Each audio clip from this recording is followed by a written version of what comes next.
Hi friends, मैं मिथुन चौधरी आप सभी का स्वागत करता हूं अपने ऑफिशियल यूट्यूब विद्यावारिधि निकेतन सुजानपुर में। जो कि आज हम लेके आए हैं बेटा आपके लिए डेमोक्रेसी एंड इक्वलिटी। हम एक पार्ट आपको इसका प्रोवाइड करा चुके हैं और आज हम बात करने वाले हैं सेकंड पार्ट की, जिसमें मैंने आपको पढ़ा दिया था डेमोक्रेसी। डेमोक्रेसी क्या था? डेमोक्रेसी एक लोकतंत्र है। क्या है? लोकतंत्र है, जिसके बारे में मैंने तुमको बताया था। आज हम जो बात करेंगे, आज हम बात करेंगे इक्वलिटी। किसकी बात करेंगे? इक्वलिटी। इक्वलिटी मीन्स क्या होता है? इक्वलिटी मीन्स होता है समानता।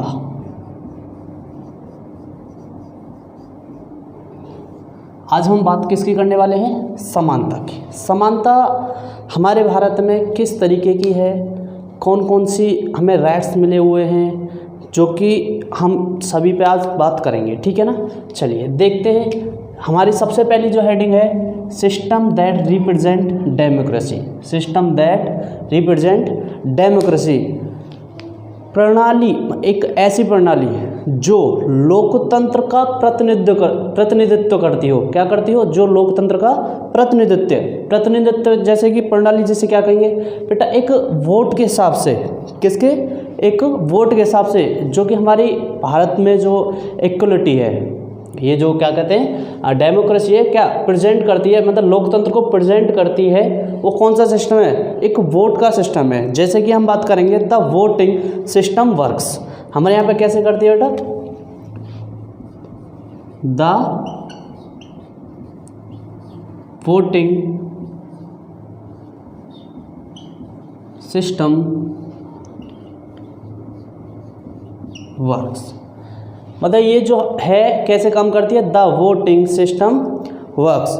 मतदान प्रणाली काम करती है। कौन सी काम करती है? मतदान। और मतदान को हम क्या कहते हैं बताइए?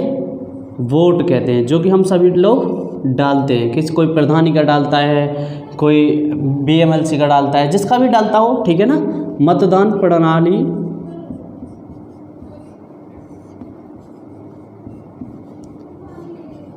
काम करती है, काम करती है। ठीक है ना? चाहे तो हमें पीएम का डालना हो, सीएम के वोट डालने हो, या फिर किसी प्रधान के वोट डालने हो, या फिर किसी एमएलए के वोट डालने हो, तो बेटा वो कैसे काम करती है? मतदान प्रणाली काम करती है। क्या? हमारा लोकतंत्र। ठीक है ना?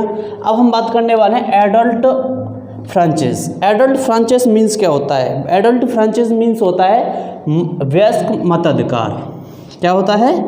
वयस्क मताधिकार। ये वयस्क मताधिकार क्या होता है? सबसे पहली बात तो ये है, ये वयस्क क्या है? चलिए कोई नहीं, हम बताते हैं। वयस्क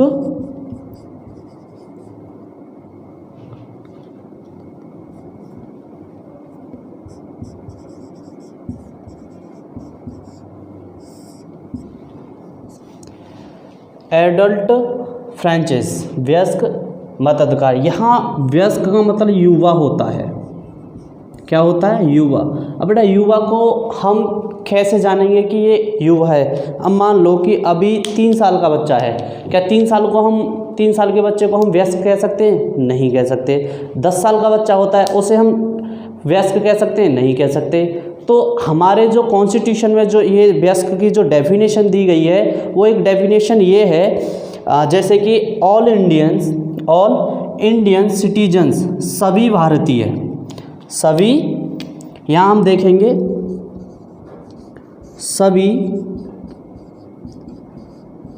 भारतीय नागरिक,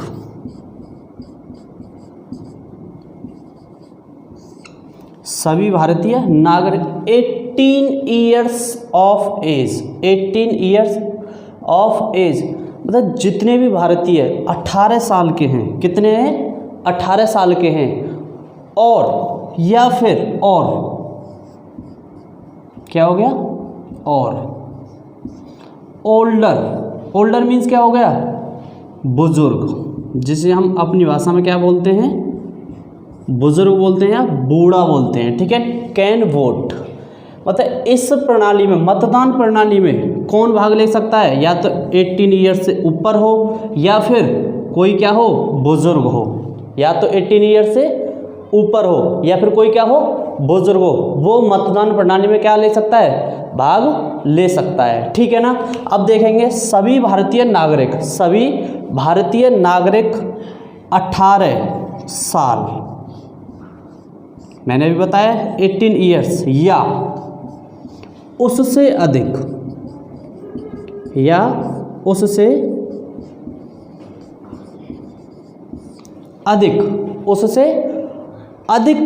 आयु का व्यक्ति, अधिक आयु का व्यक्ति क्या कर सकता है? वोट डाल सकता है। क्या कर सकता है? मतदान कर सकता है या फिर वोट डाल सकता है। तो हम यहाँ लिख देंगे मतदान। क्या कर सकता है? मतदान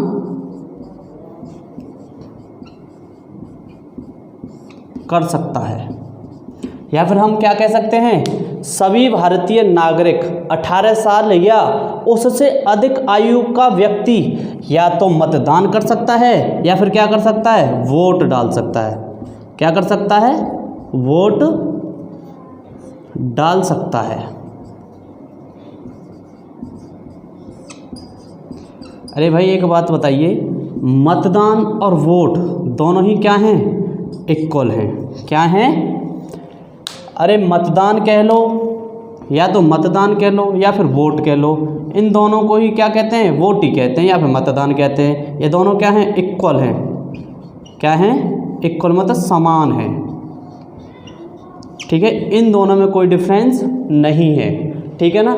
या तो तुम मतदान कह लो या फिर वोट कह लो। वोट को ही हम क्या कहते हैं? मतदान कहते हैं। मतदान को ही हम क्या कहते हैं? वोट कहते हैं। ठीक है ना। अब देखेंगे एनी इंडियन सिटीजन, थोड़ा सा मैं इसे रफ करूँगा, बहुत थोड़ा सा, पहले इसे थोड़ा रिवाइज कर लें। सिस्टम दैट रिप्रेजेंट डेमोक्रेसी, लोकतंत्र किसको प्रेजेंट करता है? सिस्टम को। और किस तरीके से हमारा काम कर, लोकतंत्र किस तरीके से काम करता है? मतदान प्रणाली से। किससे करता है? मतदान प्रणाली से हमारा काम करता है। कौन? डेमोक्रेसी, मतलब जो लोकतंत्र है। ठीक है ना। जैसे कि एडल्ट फ्रेंचाइज, वयस्क मताधिकार कैसे होगा? कौन कौन भाग ले सकता है? ऑल इंडियन, सभी नागरिक, ऑल इंडियन सभी नागरिक 18 ईयर्स से क्या हो? प्लस हो या ज़्यादा हो, या ओल्डर मैन कह सकते हैं हम, ओल्डर मैन वोमेन जो भी आ जाए। ठीक है, लेकिन हो क्या? भारतीय हो। क्या हो? भारतीय हो, ना कि कोई फॉरेन हो। ठीक है ना। कोई विदेशी आके हमारे यहाँ पे वोट नहीं डाल सकता, लेकिन उसके लिए कंडीशन दी गई है। या तो कोई भी, देखो यहाँ मैंने अभी बताया ना, ऑल इंडियन सिटीजन्स, बेटा सभी भारतीय नागरिक 18 साल से क्या हो? प्लस हो, या ओल्डर मतलब बुजुर्ग हो, वो सभी क्या कर सकते हैं? मतदान प्रणाली में भाग ले सकते हैं। अरे भाई मैं यही तो कह रहा हूँ, या तो मैं हूँ, मेरी उम्र 18 साल से प्लस हो गई है, तो बेटा मैं हर एक को उसमें चुनाव प्रणाली में आप भाग ले सकता हूँ। ठीक है ना। मैं किसी को वोट दे सकता हूँ, और ये भी नहीं है कि मैं किसी को वोट देने के बाध्य हूँ, नहीं, मैं जिसे चाहूँगा उसे मैं वोट दे सकता हूँ। ठीक है ना। अभी मैंने थोड़ा सा ये बात समझाने की कोशिश की, अगर ये समझ में आया हो तो मुझे कमेंट बॉक्स में ज़रूर बताएं। ठीक है ना। अब आगे देखते हैं, आगे थोड़ा सा और देखते हैं क्या है। मैं बस इतना सा ही रफ करूँगा। अभी हमने बताया कि या तो मतदान और वोट क्या हैं? इक्वल हैं। ठीक है ना। अब उसमें जैसे कि मतदान कौन कौन कर सकता है? भाई एक सवाल आता है, क्या वो जो मैन होते हैं वो वोट कर सकते हैं, वो मैन होते हैं वो कर सकते हैं? हाँ बेटा सभी कर सकते हैं। अब उसके ऊपर हम एक छोटा सा देखेंगे, एनी इंडियन सिटीजन। यहाँ हम देखेंगे any Indian citizen, any Indian citizen सभी भारतीय, मतलब कोई भी भारतीय नागरिक हो, कोई भी, यहाँ हम देखेंगे कोई भी भारतीय नागरिक, भारतीय नागरिक चाहे, अब देखो यहाँ से एक पॉइंट निकल के आता है, कोई भी भारतीय नागरिक, कोई भी भारतीय नागरिक, चाहे मेल हो, फीमेल हो, रिच हो, पुअर हो, एंड कास्ट, जाति का हो, किसी भी धर्म का हो, या फिर किसी भी लैंग्वेज से बिलोंग करता हो, उसे डोंट स्टॉप वोटिंग, उससे वोट देने से कोई नहीं रोक सकता। ठीक है ना। अब मैं थोड़ा सा इसे बना देता हूँ, आप राइट कर लेना। देखिए, मैन हो, ठीक है ना, वोमेन हो, रिच हो, या फिर क्या हो, पुअर हो। क्या हो, मैन हो, वोमेन हो, रिच हो या पुअर हो। ठीक है ना। एंड, यहां हम देखेंगे एंड किसी भी कास्ट से, किससे, कास्ट से हो, किसी भी धर्म से हो, किससे हो बेटा, धर्म से हो, किससे हो, किसी भी रिलीजियन। ठीक है, यहाँ किससे कहेंगे, धर्म, और यहाँ क्या हो गया, जाति। ठीक है ना। या तो मैन हो, वोमेन हो, रिच हो, पुअर हो, आदमी हो, औरत हो, अमीर हो, गरीब हो, एंड चाहे वो किसी भी जाति से हो, चाहे वो धर्म से हो, और किससे हो, बताइए जल्दी, लैंग्वेज, किससे, या फिर किसी भाषा से हो, किसी भी, कोई भी भाषा बोलता हो, चाहे वो हिंदी बोलता हो, मराठी बोलता हो, उर्दू बोलता हो, संस्कृत बोलता हो, कोई भी बोलता हो, लेकिन शर्त क्या है, वो होना क्या चाहिए, इंडियन होना चाहिए। क्या होना चाहिए, इंडियन होना चाहिए। उसे क्या नहीं कर सकते, बताइए, अरे बताइए ना, क्या नहीं कर सकते, डोंट स्टॉप वोटिंग। क्या नहीं कर सकते, डोंट स्टॉप वोटिंग। बेटा, उसे वोट डालने से कोई नहीं रोक सकता जब तक वह भारतीय ना हो। अगर वह भारतीय हो जाएगा तो उसे वोट डालने से कोई नहीं रोक सकता, चाहे वो मैन हो, वोमेन हो, रिच हो, पुअर हो, एंड का किसी भी जाति से हो, धर्म से, या किसी भी भाषा से बिलोंग करता हो, कोई भी भाषा बोलता हो, देश के किसी भी कोने से हो, वो क्या नहीं कर सकता, वोट डालने से नहीं रोका जा सकता। ठीक है ना। अब देखते हैं आगे, चलिए देखते हैं regular election. Regular election means होता है नियमित चुनाव।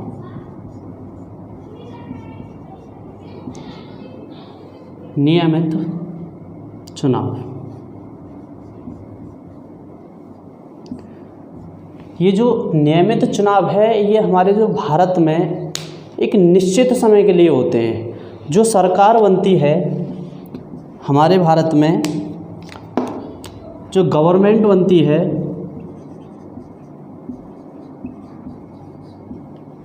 एक निश्चित समय के लिए बनती है, सर्टेन टाइम,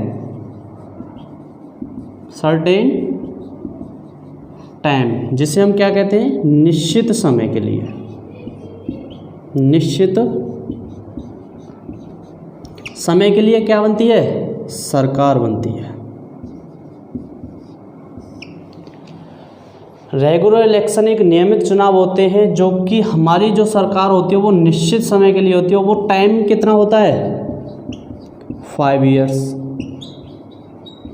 कितना होता है, 5 ईयर्स।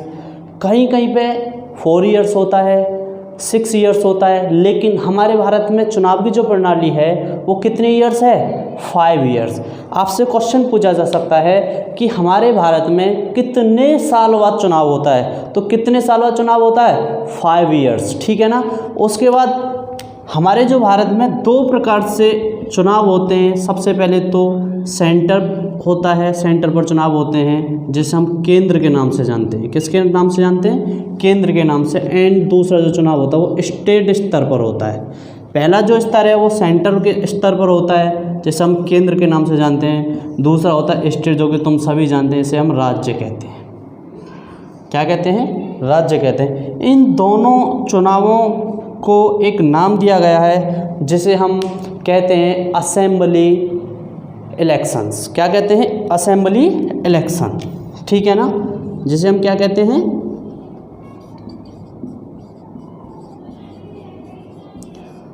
असेंबली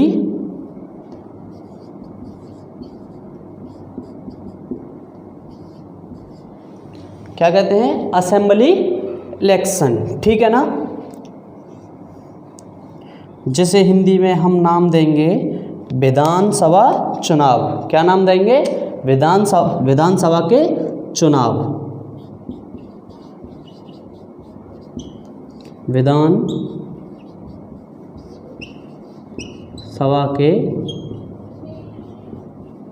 चुनाव के नाम से जानते हैं। अगर आपसे बोला जाए कि विधानसभा के चुनाव कितने स्तरों पर चुनाव होते हैं, तो कितने स्तरों पर होते हैं, 2 स्तरों पर होते हैं। कौन कौन से होते हैं, पहला होता है सेंटर, कौन सा होता है, सेंटर, और दूसरा कौन सा होता है, स्टेट, ठीक है ना, जिसे हम नाम क्या देते हैं, असेंबली इलेक्शन, ठीक है ना। अभी हमने आप पढ़ा कि रेगुलर इलेक्शन, नियम, जो हमारे भारत में रेगुलर जो इलेक्शन होते हैं वो नियमित रूप से चुनाव होते हैं, जो कि सरकार एक निश्चित समय के लिए होती है। जो हमारी गवर्नमेंट होती है वो एक निश्चित समय के लिए होती है, जो टाइम कितना होता है, वो 5 ईयर्स होता है। कितना होता है, 5 ईयर्स होता है। हमारे भारत में 2 प्रकार से, मतलब 2 स्तरों पर वो होते हैं, चुनाव होते हैं। पहला है सेंटर, दूसरा है स्टेट, जिसे हम असेंबली इलेक्शन के नाम से भी जानते हैं, जो कि विधानसभा के चुनाव भी कहा जाता है, ठीक है ना।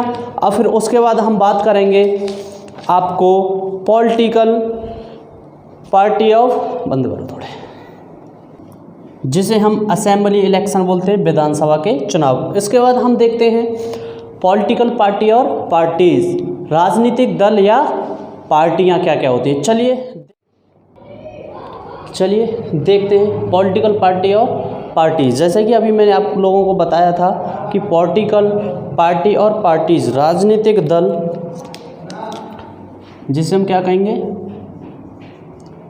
राजनीतिक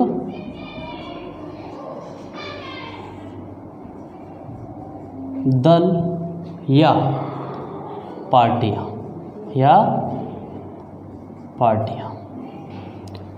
जो राजनीतिक दल होते हैं या फिर पार्टियां होती हैं, उनका एक सिस्टम होता है जो कि एक ऑर्गेनाइजेशन ऑफ पीपल, लोगों का संगठन। क्या होता है, राजनीतिक दल क्या होता है, लोगों का संगठन। क्या होता है, ऑर्गेनाइजेशन ऑफ पीपल, लोगों का संगठन। क्या होता है, लोगों का संगठन। सिमिलियर व्यूज़, जो लोगों का संगठन होता है वो समान विचार रखते हैं। क्या करते हैं, समान विचार रखते हैं। किस पर, ऑन पॉलिटिकल इश्यूज़ पर। किस पर, ऑल पॉलिटिकल इश्यू। किस पर, राजनीतिक मुद्दों पर। किस पर, राजनीतिक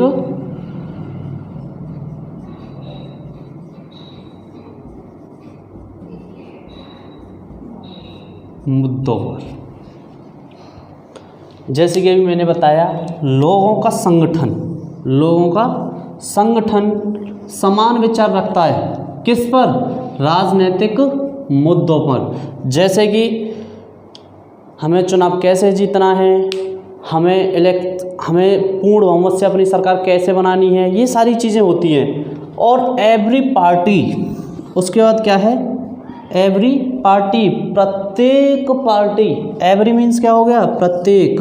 यहाँ कहना चाह रहा है कि प्रत्येक पार्टी, चाहे बीजेपी की हो, बसपा की हो, कांग्रेस की हो, आम आदमी पार्टी हो, कोई भी पार्टी हो, कैसी भी पार्टी हो, वो एक एम रखती है। क्या रखती है, एक एम रखती है, वो जिसका क्या उद्देश्य होता है, उसका एक एम होता है, जिसे हम क्या कहते हैं, उद्देश्य होता है, विन इलेक्शन, चुनाव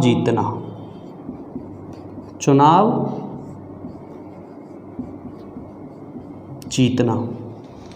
और सरकार बनाना, सरकार बनाना। एवरी पार्टी, प्रत्येक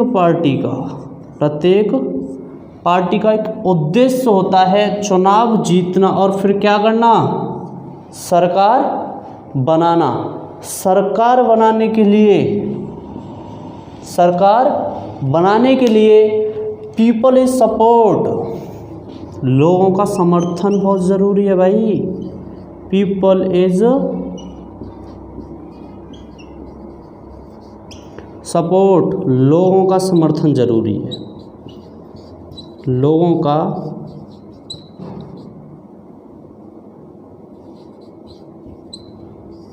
समर्थन जरूरी है। जैसे कि अभी मैंने बताया एवरी पार्टी, प्रत्येक पार्टी, एक एम होता है विल इलेक्शन, चुनाव जीतना, और चुनाव जीतकर क्या करना, गवर्नमेंट बनाना। चुनाव जीतकर क्या करना, गवर्नमेंट बनाना, ठीक है ना। क्या होता है, गवर्नमेंट बनाना, ठीक है ना।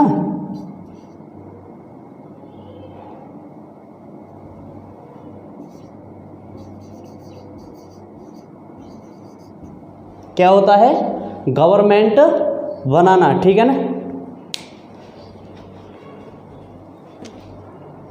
और गवर्नमेंट बना के फिर क्या होना चाहिए, गवर्नमेंट बनाने के लिए किसका सपोर्ट होना चाहिए, पीपल मीन्स लोगों का सपोर्ट होना जरूरी है, ठीक है ना। अब उसके बाद जैसे कि सरकार कैसे बनती है, सरकार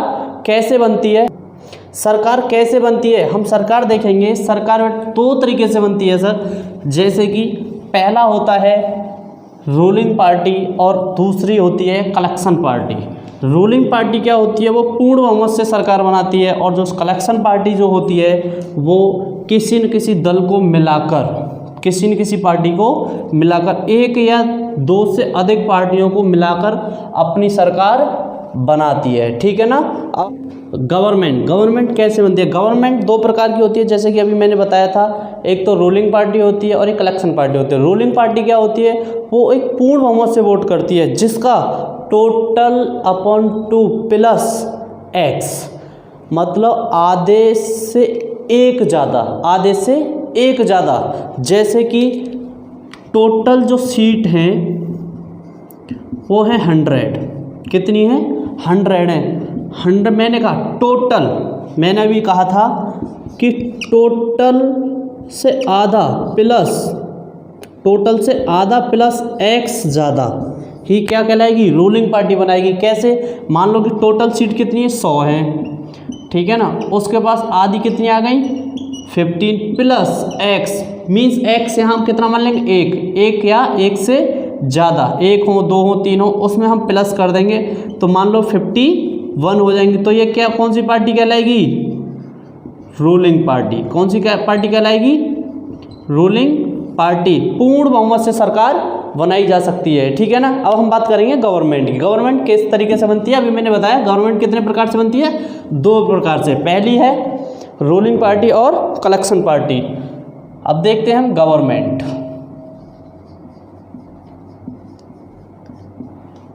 गवर्नमेंट कैसे बनती है, 2 प्रकार से। सबसे पहली है रूलिंग पार्टी, और दूसरी कौन सी है,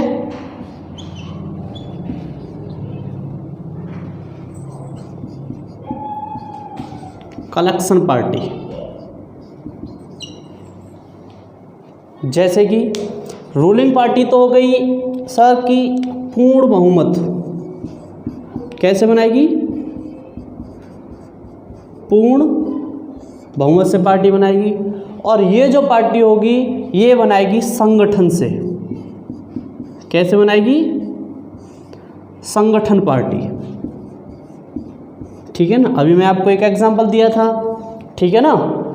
ये जो रूलिंग पार्टी होती है वो कौन सी होती है, पूर्ण बहुमत पार्टी होती है, और दूसरी जो पार्टी होती है वो संगठन पार्टी होती है। ये दोनों ही सरकार बना सकती हैं, और वो भी किस केस पर, या तो इसका टोटल अपॉन 2 + x, आधे से एक ज़्यादा ही क्या बनाएगी, पूर्ण बहुमत जीत होगी इसकी, ठीक है। मतलब आधे से, मान लो कोई भी, अभी मैंने एग्जांपल दिया था 100 सीटें, 100 में से 50 आएंगी, फिर एक ज़्यादा, ठीक है, एक ज़्यादा, तो उसके पास कितनी हो गई, 51 सीट हो गई। तो 51 सीट्स हो गई, फिर तो जो कलेक्शन जो पार्टी होगी, मान लो कि इसके पास, किसी के पास कोई भी पार्टी हो 25 आ गई, किसी का 15 आ गई, किसी के पास 1 आ गई, तो ये कितना भी कर लें पार्टी नहीं बना पाएंगे। क्यों? क्योंकि इसके पास कितना हो गया, टोटल से आधा +1। अरे भाई इसी के पास 51 सीटें हैं, टोटल सीट की, और रिमेनिंग सीट कितनी बची, 41। अरे 41 से सीट सरकार थोड़ी बन रही है, सरकार कैसे बनेगी, 51 से, ठीक है ना। ये जो पार्टी होती है वो कैसे काम करती है, ये सरकार कैसे बनाती है, अभी मैंने बताया था कि 2 या 2 से अधिक दल मिलकर पार्टी बनाते हैं। क्या करते हैं, हम यहाँ लिख लेंगे 2 या 2 से अधिक मिलकर पार्टी बनाते हैं, मिलकर पार्टी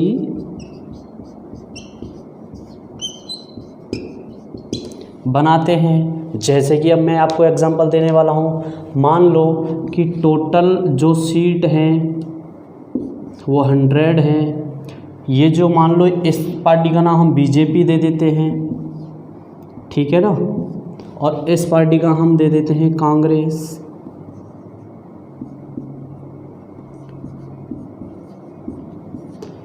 अब मान लो कि बीजेपी के पास 35 सीट आई, ठीक है ना।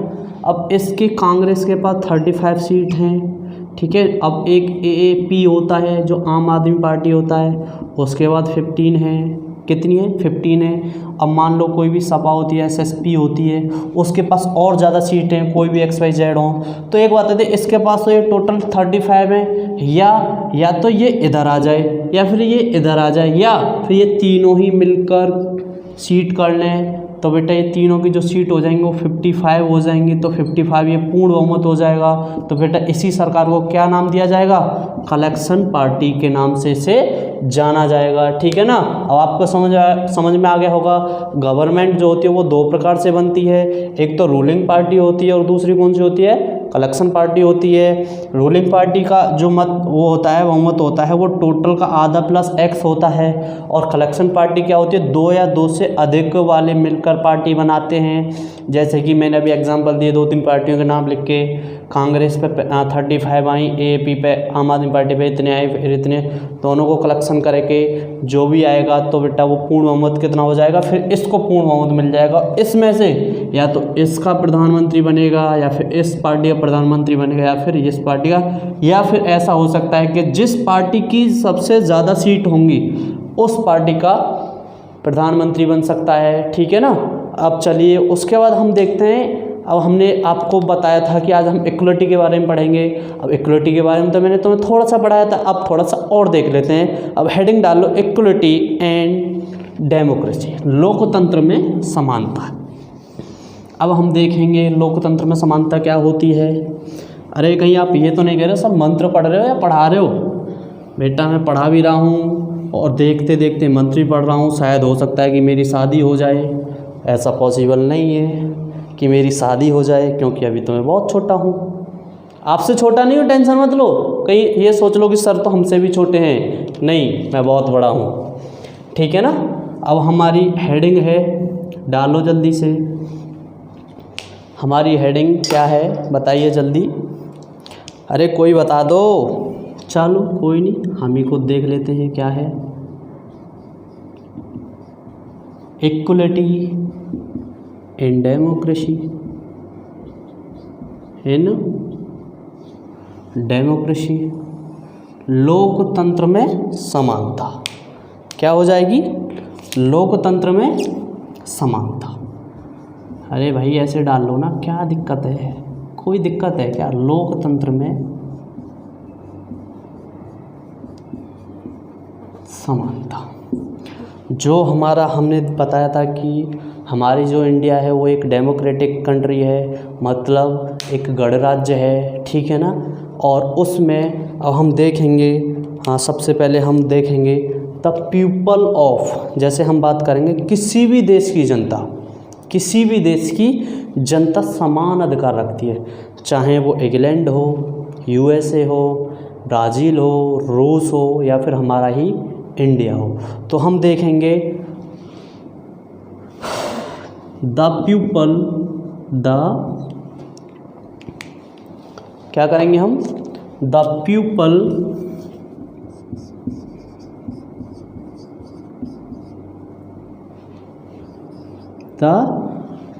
The people of any country, of any, the people of any country have equal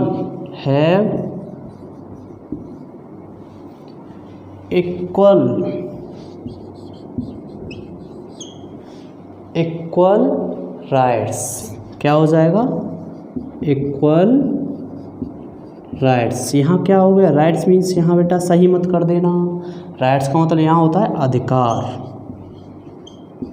क्या होता है, अधिकार। ये कह रहा है कि the people of any country, किसी भी देश की जनता या किसी भी देश के लोग, ठीक है ना, हम यहाँ देख लेंगे किसी भी देश की जनता, किसी भी देश की जनता हैव रखती है इक्वल राइट्स, समान अधिकार, समान अधिकार, ठीक है ना। अब उसके बाद चाहे देखेंगे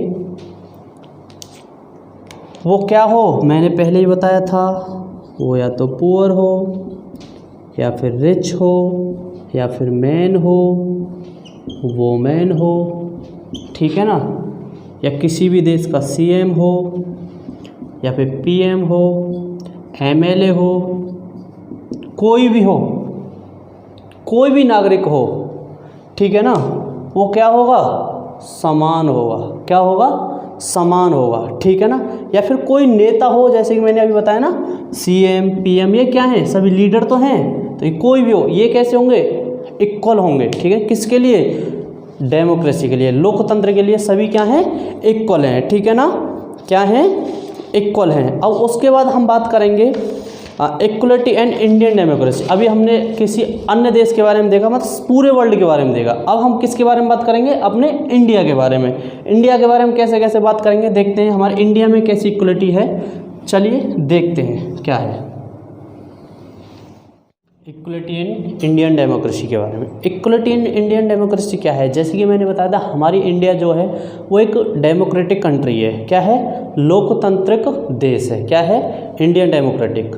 जो हमारी जो यहाँ के जो प्रत्येक नागरिक, मतलब एवरी पीपल जो है वो क्या है, उनका जो वोट है वो समान है। क्या है, समान वजन रखता है। क्या रखता है, समान वजन रखता है। और जो भी भारतीय नागरिक है वो कानून की नज़र में एक समान अधिकार रखता है, कोई भी हो। जैसे ही मैंने पहले ही बताया था, चाहे कोई वो लीडर हो, कोई इंसान हो, ठीक है ना, अमीर हो, गरीब हो, किसी भी जाति से हो, धर्म से हो, कोई भी हो, क्या है, इक्वल हैं सभी। कैसे हैं, इक्वल हैं। थोड़ा सा हम देखेंगे, हेडिंग डाल लो, इक्वलिटी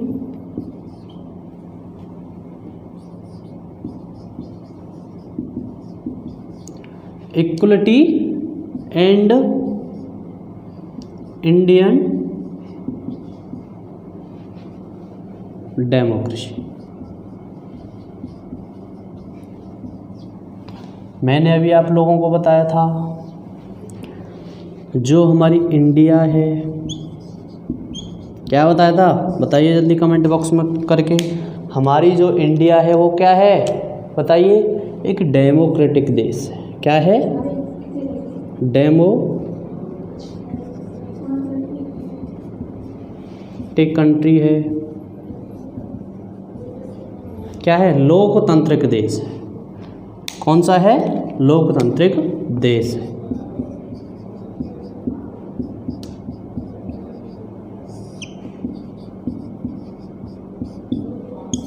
हमारी इंडिया क्या है, एक डेमोक्रेटिक कंट्री। आपसे क्वेश्चन पूछा जा सकता है कि India is a democratic country, yes या नो, क्या होगा, यस, हमारा भारत एक डेमोक्रेटिक कंट्री है, ठीक है ना। उसके बाद एवरी पीपल, एवरी पीपल, क्या, एवरी पीपल क्या होगा, बताइए जल्दी, प्रत्येक व्यक्ति, प्रत्येक व्यक्ति क्या है, प्रत्येक व्यक्ति का vote are equal, vote are equal, मतदान बराबर है, मतदान कैसा है, बराबर है, या समान है, ठीक है ना। क्या हो जाएगा, प्रत्येक नागरिक, एवरी पीपल का जो वोट है वो क्या है, समान वजन रखता है। अगर मैं अपना एक वोट डालूंगा तो मेरे एक वोट की वैल्यू तुम्हारे वोट के वैल्यू के क्या है, इक्वल है, क्या है, इक्वल है, ठीक है ना। उसके बाद जो हमारा कानून, एवरी पीपल, प्रत्येक नागरिक, वोट आर इक्वल, मतदान क्या है, समान है, या फिर क्या है, बराबर है, क्या है, बराबर है। जो हमारे भारत का जो लॉ है, क्या है, लॉ क्या होता है यहाँ, कानून, वो क्या होता है यहाँ, वो क्या कहता है, all Indian citizen, all Indian citizens are equal, all Indian citizen are equal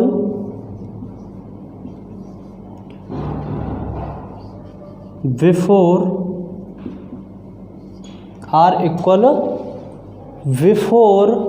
the law, before the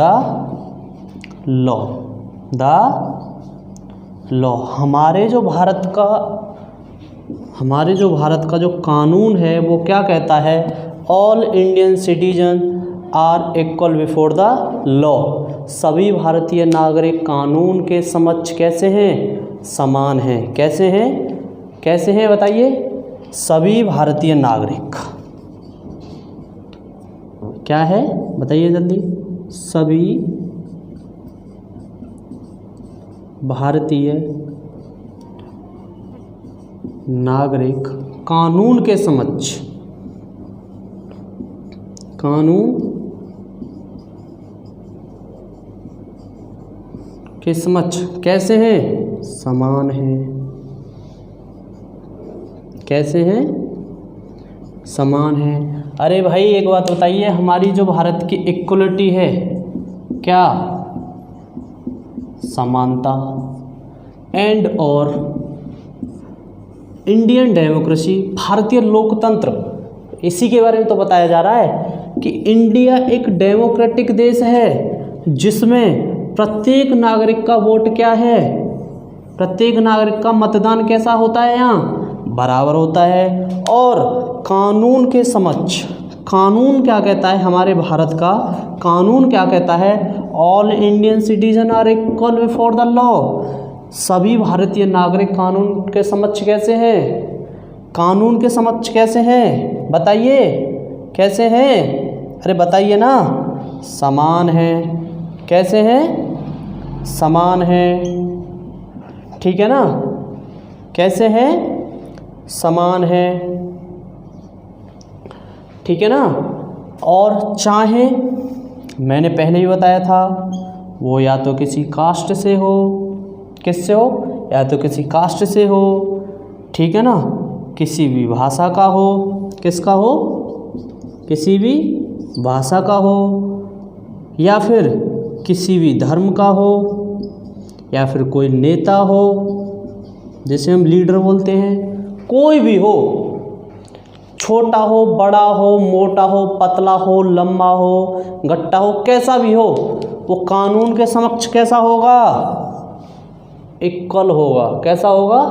बराबर होगा। कानून सभी नागरिकों, सभी इंडियन को, जो इंडियन सिटीजन होते हैं वो सभी भारतीय नागरिकों को किस नज़र से देखता है?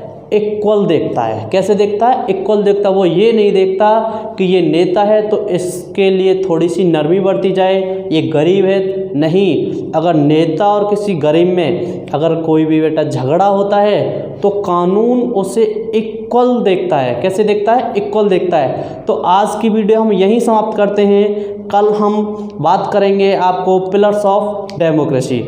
पिलर्स ऑफ डेमोक्रेसी मीन्स होता है लोकतंत्र के जो पिलर स्तंभ हैं वो कैसे कैसे काम करते हैं, सरकार कैसे बनती है, सरकार किस तरीके से काम करती है, ठीक है, कानून कैसे बनते हैं, उनको लागू कौन करता है, ठीक है ना, फिर उनकी रक्षा कौन करता है। कल हम उनके बारे में, सभी के बारे में आपसे पढ़ेंगे। तो आज मैं मिथुन चौधरी आप सभी से विदा लेता हूँ। यहीं जय हिंद, जय भारत।